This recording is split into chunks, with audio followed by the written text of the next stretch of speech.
This tutorial's all about connectors. Connectors join objects together in a way that lets them move, like the hinge on a door or a ball on a string, for example. Just what we need to help Connie get to her pal Cuthbert. What would he do without her?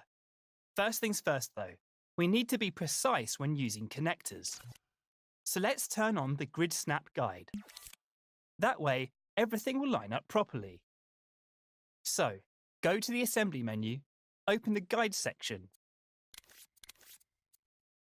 and select the grid icon with the X button. Now that Grid Snap is on, any objects you move and tools you use will snap in line with the grid in the scene. You can adjust how fine the grid is by using the plus and minus icons on the button. But for this tutorial, it's best if you leave the grid size at 1. Now, Connie, let's see how to sort Cuthbert out. The best way to find out what needs connecting is to play the scene and see for ourselves. But instead of switching over to play mode, we can test the scene in edit mode by clicking R3. Well, this is odd. The bridge has fallen down, but the second platform is still floating in place. How can one object float and another one fall? Click L3 to rewind the scene. Let's check the bridge's tweak menu. Remember that tweak menus let us see and edit the settings of things in edit mode.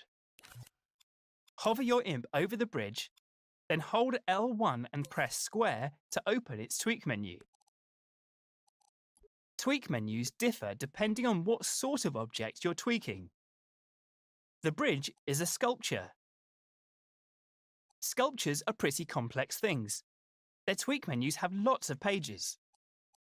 To switch pages, use your imp to select the different tabs at the top of the menu. Maybe we'll find something on the physical properties page that'll tell us why the bridge falls down. Its icon is a Newton's cradle, like one of those desk ornaments where the little metal balls bash into each other. Select it with X. This page contains the sculpture's physical properties and attributes. There's a lot of buttons and sliders here, but the one we're interested in is the top one.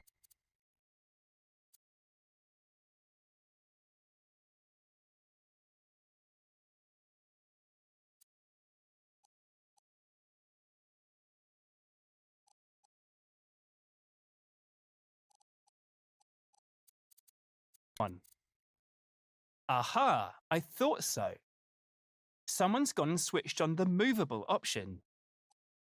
Okay, I admit it, it was me. Well, it wouldn't be much of an adventure if Connie could just stroll across the bridge, would it? Making the bridge or any sculpture movable means it becomes physical. That means that forces in the scene, like collisions, the imp, or in this case gravity, can move it. Luckily, we can stop it from falling down by adding a connector to it, which is exactly what we'll do in the next step, once you're ready to move on.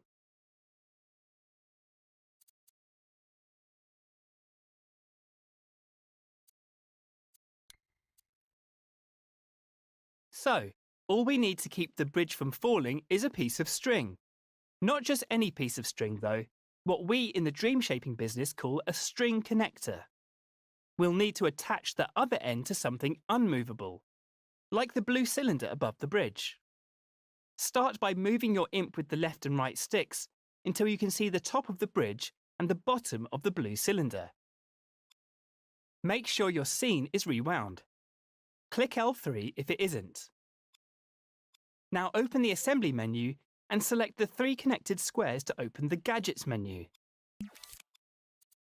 Look for the button with the joint icon, which will take you to the Connectors submenu. You can move the menu with your imp by grabbing it with R2. Select the icon with the 2 circles connected by a wavy line, and you'll see the string connector appears on the tip of your imp. Now let's get connecting.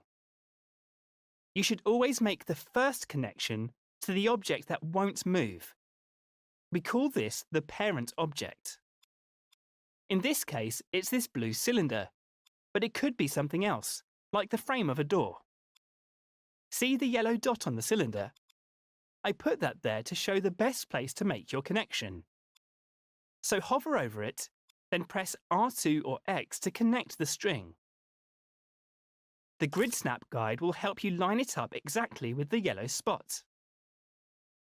When you move your imp now, you'll notice it's tethered to the cylinder and has a blue gizmo attached to it. Now let's stretch that string to the bridge, all the way down to the blue dot. The blue end of the connector joins to the movable object, which we call the child object. Hover over the blue dot. See how the grid snaps it in line.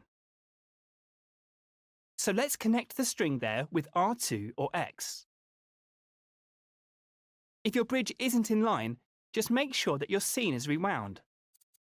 Now that the blue gizmo is connected, you can press circle to unequip the string connector from your imp.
And there you have it.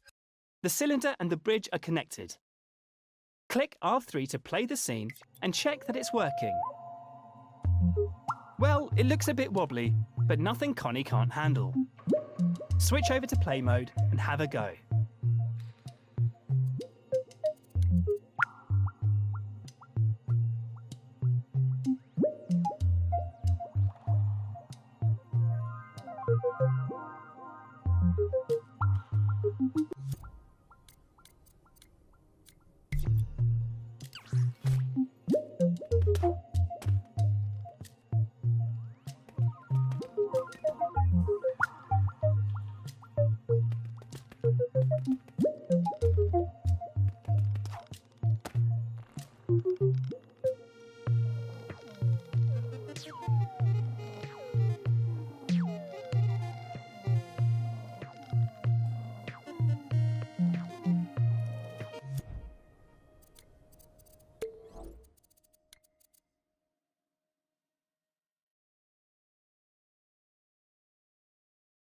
When you can get Connie across the bridge to the second platform, return to edit mode and rewind the scene with L3.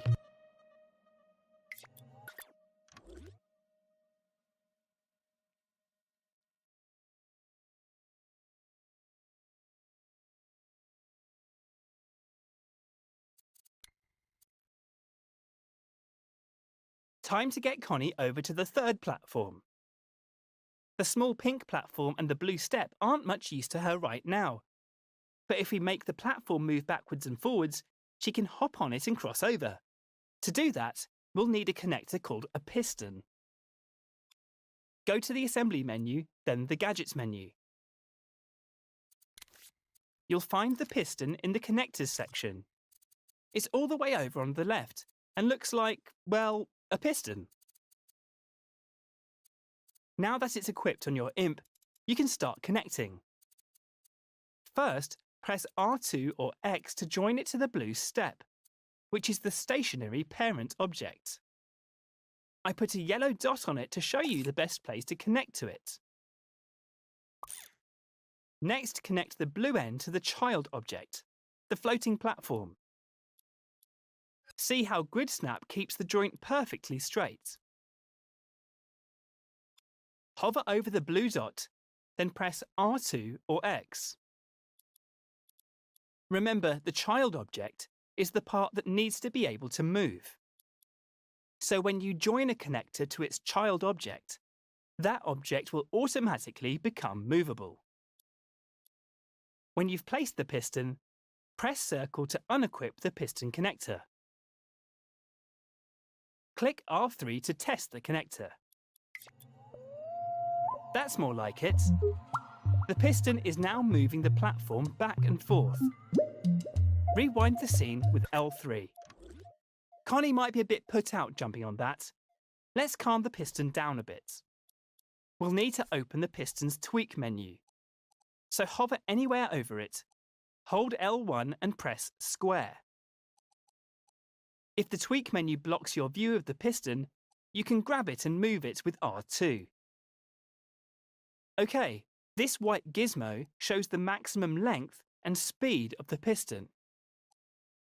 You can change that speed by adjusting the slider with the clock icon. That shows you the cycles per minute. Grab the slider by holding X over it with your imp and reduce the value now.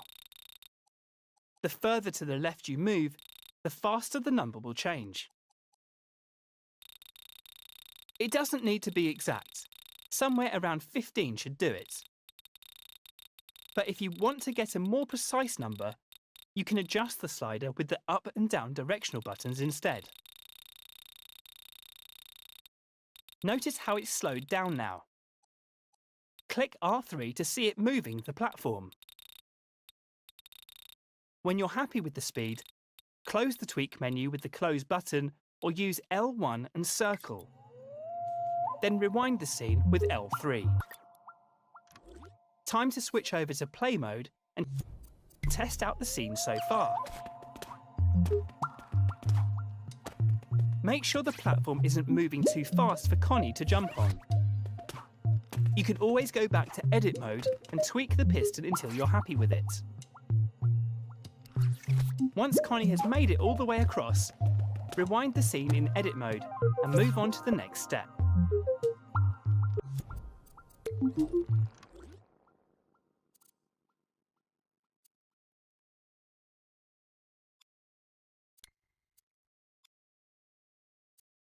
All right, there's just one more gap for Connie to cross, and we have a plank and a step we can attach it to.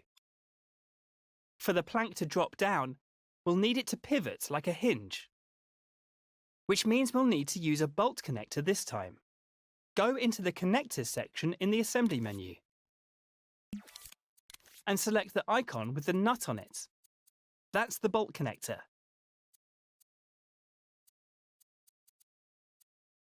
Now you can connect it just like you did with the string and the piston.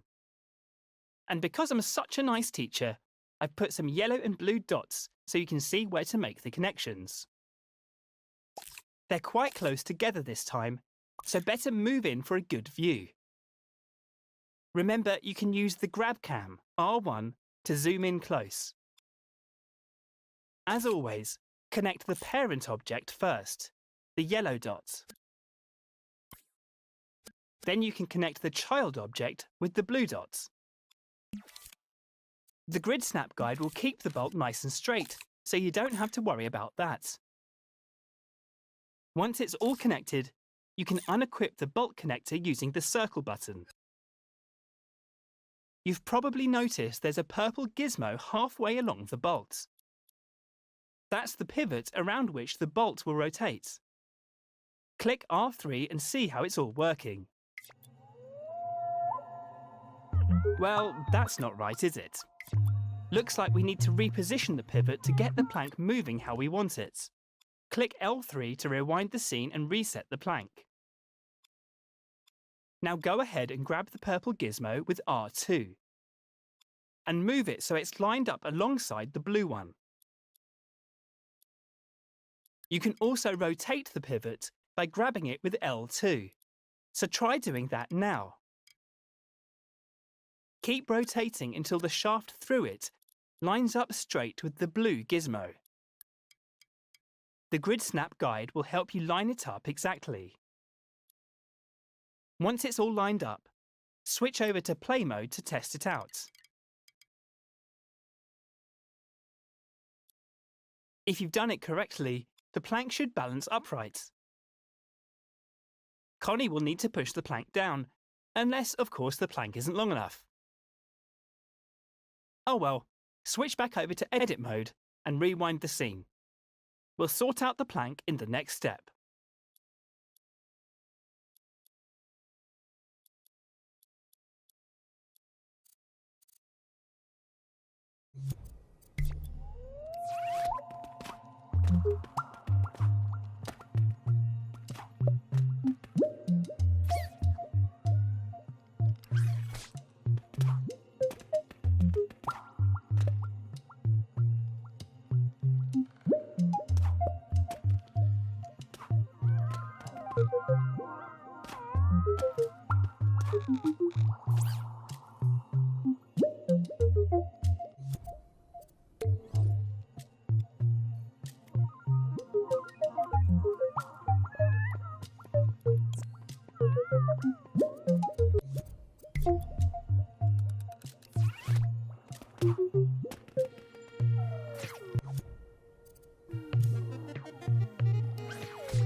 To make sure Connie can reach the last platform with the plank, we could always make it longer, but that's really a whole other tutorial. Instead, let's try just restricting the bolt's movement. We can do that by giving it an angle limit. You'll need to bring up the bolt's tweak menu. So hover over any part of the bolt, hold L1, then press square. You should see the Use Limits button about halfway down. Select it with X and... look at that! 3 handles have appeared. 2 pale yellow ones and a longer pale blue one. The yellow ones set the range of movement, which is represented by the transparent arc between them. We need to move one of those yellow handles so that it's a little left of vertical. It should look like 11 on a clock face. Now move the other yellow handle to the 3 o'clock position. If your handle doesn't line up exactly, just press triangle while you're grabbing it. This will realign the handle to the grid. The blue handle represents the position of the child object. So you need to line it up with the plank in the 12 o'clock position. Press triangle to realign the handle to the grid if necessary.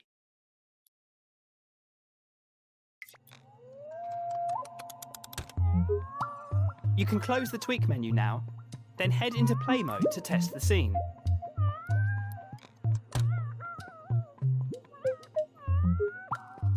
If everything's working as it should, Connie should be able to reach Cuthbert's. And if you feel like experimenting, you can try out some other connector types. See what you can come up with. Then when you're done editing the scene, go through the door in play mode to finish this tutorial.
Done editing the scene, go to make sure Connie can reach the last platform with the plank. We could always make it longer, but that's really a whole other tutorial. Instead, let's try just restricting the bolt's movement. We can do that by giving it an angle limit. You'll need to bring up the bolt's tweak menu. So hover over any part of the bolt, hold L1, then press square. You should see the Use Limits button about halfway down. Select it with X and... look at that! 3 handles have appeared. 2 pale yellow ones and a longer pale blue one. The yellow ones set the range of movement, which is represented by the transparent arc between them. We need to move one of those yellow handles so that it's a little left of vertical. It should look like 11 on a clock face. Now move the other yellow handle to the 3 o'clock position. If your handle doesn't line up exactly, just press triangle while you're grabbing it. This will realign the handle to the grid. The blue handle represents the position of the child object. So you need to line it up with the plank in the 12 o'clock position. Press triangle to realign the handle to the grid if necessary.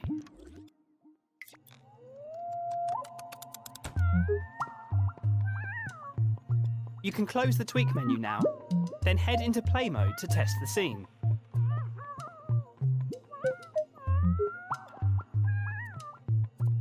If everything's working as it should, Connie should be able to reach Cuthbert's. And if you feel like experimenting, you can try out some other connector types. See what you can come up with. Then when you're done editing the scene, go through the door in play mode to finish this tutorial.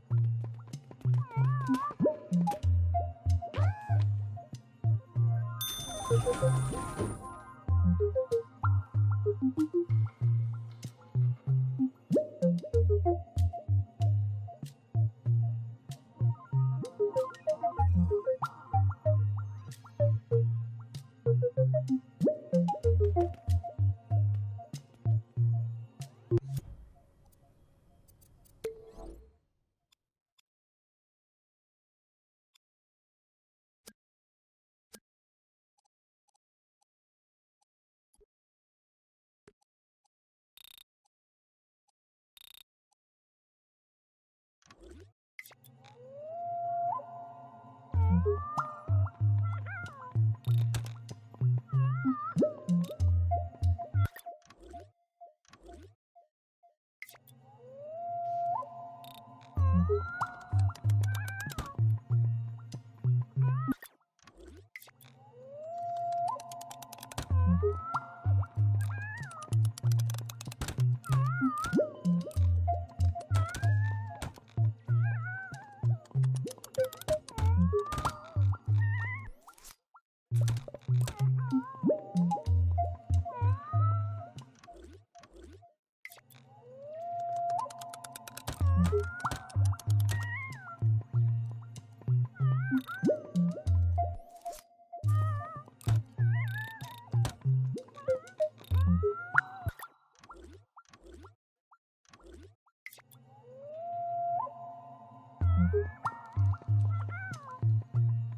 you.